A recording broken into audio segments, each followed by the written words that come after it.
Hi there, Alison here with another Cab Franc du jour.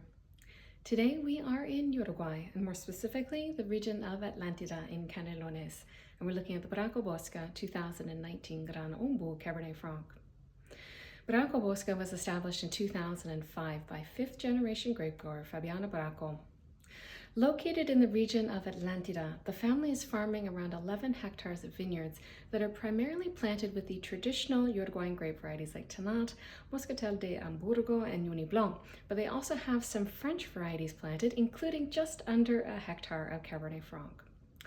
When Fabiana's ancestors purchased this farm, there was a large ombú tree planted on the property, and this is an important symbol in Uruguayan and Argentine cultures. And this tree holds a lot of emotional significance for Fabiana and her family, which is why they've chosen to depict this tree on their wine labels. Now, even though they don't have a lot of Cabernet Franc planted at the estate, this wine, the Gran Ombú, which is 100% Cabernet Franc, this wine is their top wine. And it has also garnered them quite a lot of acclaim, both locally and internationally, in a short period of time. Now, the Uruguayan wine industry is vastly different than the other countries that we typically think of when we think of South American wine, namely Chile and Argentina. Currently, there's around 5,991 hectares under vine in Uruguay, and that's around 4% of the area under vine in Chile and less than 3% of the area under vine in Argentina. The flagship grape variety in Uruguay is Tannat. And while there's only about 4% of the area under vine that is planted with Cabernet Franc in the country, over the last 2 decades, as the quality wine revolution in Uruguay has really taken hold, Cabernet Franc is showing great promise across the country's wine growing regions. Now, not only is the Uruguayan wine industry a lot smaller than its neighbors, the climate of the wine growing regions is also quite different. So the climate in the wine-growing regions of Chile and Argentina can be characterized as Mediterranean. So warm to hot summers, mild winters, and relatively low rainfall. And in Uruguay, because of its proximity to the Atlantic, it receives a strong influence from the Atlantic Ocean. And this is the main moderating influence in the grape-growing regions in Uruguay. And because of this strong influence from the Atlantic, the wine regions experience more rainfall, it's more humid, and it's a lot cooler. So the wine-growing region's climate would be characterized as a moderate maritime, and the wine-growing regions of Uruguay also experience a lot more vintage variation than what we would typically see in Chile and Argentina. There are 3 main growing regions, or viticultural areas, I should say, in Uruguay. We have the main viticultural area, which encompasses the regions of Canelones and Montevideo, and this accounts for around 78% of the area under vine. At about 10% of the area under vine, we have the vineyards that are part of the western coast and the region of Rio de la Plata. And then at just around 7% of the area under vine, we have the vineyards and the regions that make up the eastern coast. And these include Maldonado, Roca, and La Valleja. Now, Bracco Bosca and their vineyards are located in the region of Canelones, and more specifically the sub-region of Atlantída. So that is going to be what the focus of our terroir dive today will be. So the regions of Canelones and Montevideo, they represent the historic center of Uruguayan wine production. And these areas would have been planted to vine as early as the 17th century. And because of the terroir here and these regions' proximity to the capital city of Montevideo, historically, these areas, the region was really driven by quantity as opposed to quality. But in the last 20 years, thanks to an improved understanding of their vineyards, their soils, and what grape varieties work well where, we've seen a huge uptick in quality from Canelones and Montevideo in terms of the wines coming out of these regions. Now, Canelones, in terms of this area specifically, it actually represents around 85% of the area under vine in terms of Canelones and Montevideo. And Canelones is quite a large area. It spans around 65 kilometers from east to west, And it's about 40 kilometers from north to south. So of course, across this wide area, we'll see a lot of variability in terms of the regional microclimates as well as the soils. But generally speaking, as we move west along Uruguay's Atlantic coastline, as we move west, the conditions get more wet and more humid and also warmer. And the same is true as we move inland. So as you move away from the coastline in Uruguay, you will see a growing season which is a lot warmer, and also you will see more precipitation as well. In terms of soils across Canelones, they do vary obviously from vineyard to vineyard, but generally speaking, we find clays and clay loams with varying amounts of calcareous materials, silts, as well as pink granites. And as is the case across all of the major wine growing regions in Uruguay, altitude does not play a factor here in terms of moderating the climate. Rather, it's the proximity to the Atlantic that is the big moderating influence here. Now, the region of Canelones can be divided into 11 subregions, of which Atlantída is one of them. And this region of Atlantída is actually a bit more isolated and a bit more remote than the other subregions of Canelones. So Atlantída is located about 70 kilometers east of the main center of Canelones. And we're actually almost about halfway in between Canelones and the region of Maldonado, which is on Uruguay's eastern coast. So because of this unique position, Atlantída actually has a slightly cooler microclimate, and it's also a little bit drier than the rest of Canelones.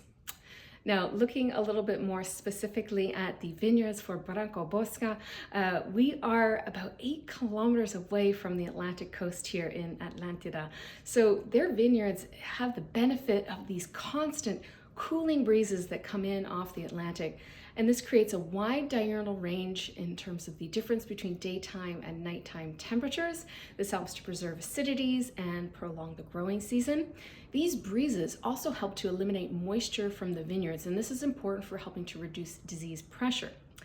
Now, in terms of the vineyards itself, we're sitting at around 50 meters above sea level. We're on a gentle north-facing slope, so this slope will also help with drainage as well as airflow.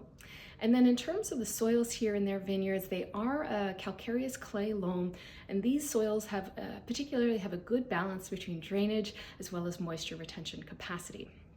Now, in terms of this block of Cabernet Franc vines, this is some of the oldest of the vines that the estate has, and they're around 30 years of age.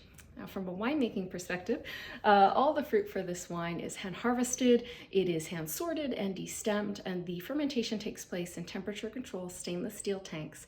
The fruit will undergo a cold soak in advance of alcoholic fermentation, and then the post-fermentation maceration lasts about 14 to 21 days or so. Maturation is in 225-liter French oak barrels, and it's for about 10 months before bottling. And this wine, they don't make a lot of it. It's their top wine. And the production of this wine is only around 900 bottles annually, which is incredible. So actually, before I get into the wine, one final thing that I wanted to comment on here is I just wanted to extend my deepest and heartfelt thanks to Guilherme Schnitzler. And Guilherme is originally from Brazil, and I have met so many incredible people over the last couple of years doing this project, and Guilherme was one of them that I met on Instagram. And Guilherme was kind enough to buy this bottle of Bracco Bosca Gran Ombú for me, so I had an opportunity to taste it. And when he moved here to Ontario last year with his family, he carried this bottle with him, and we met up in June, and we tasted a bunch of wines together. So I would have not had the opportunity to do this video and taste this wine if it wasn't for Guilherme. So my deepest heartfelt thanks, Guilherme, for your kindness and generosity. So without further ado, I shall now get into this wine. So the nose, what immediately strikes me here is the perfume.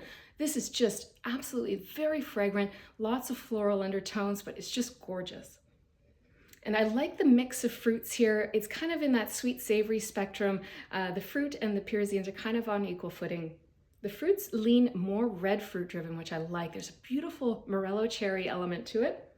Touch of red raspberry here, a little bit of pomegranate as well. There's the slightest tinge of like a wild black raspberry note too.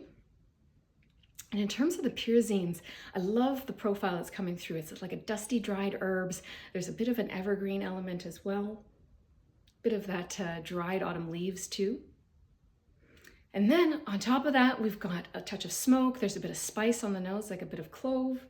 And then that floral perfume comes through for me as like rose, but like dried rose petals, like almost potpourri-like. And then there's like this tinge of sandalwood in there. There's a lot going on the nose, and it's just gorgeous.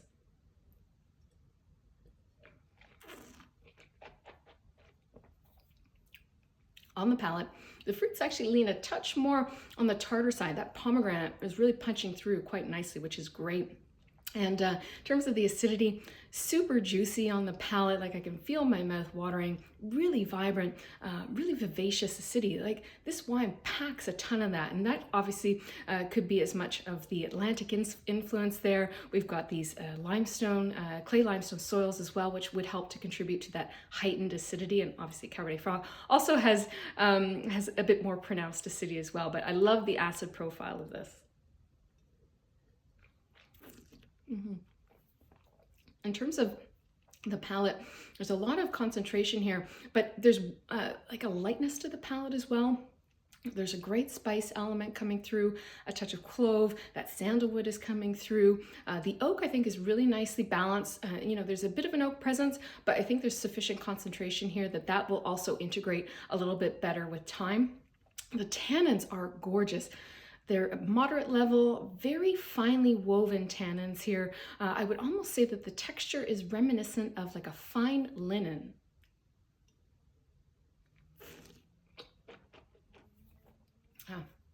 So this wine has this beautiful, juicy cherry fruit core, and then it's kind of enveloped by this great structure that comes from the acidity and also those tannins. And this is creating a lot of tension here. There's this almost verticality, if that's even a word, but there's a verticality to this wine that is really quite great. There's fleshiness, there's roundness, but at the same time, this wine I think is for me about the structure and about the tension and the focus and precision that this wine has. There's something about it that is really well-intentioned, very thoughtful. Yeah. It's just gorgeous. You sense that this is a really serious wine that comes from a good place. So you can really feel that the vigneron or vigneron, as the case were, has a really good understanding of her vines, and I think that really comes through in the glass. This has finesse. It has elegance.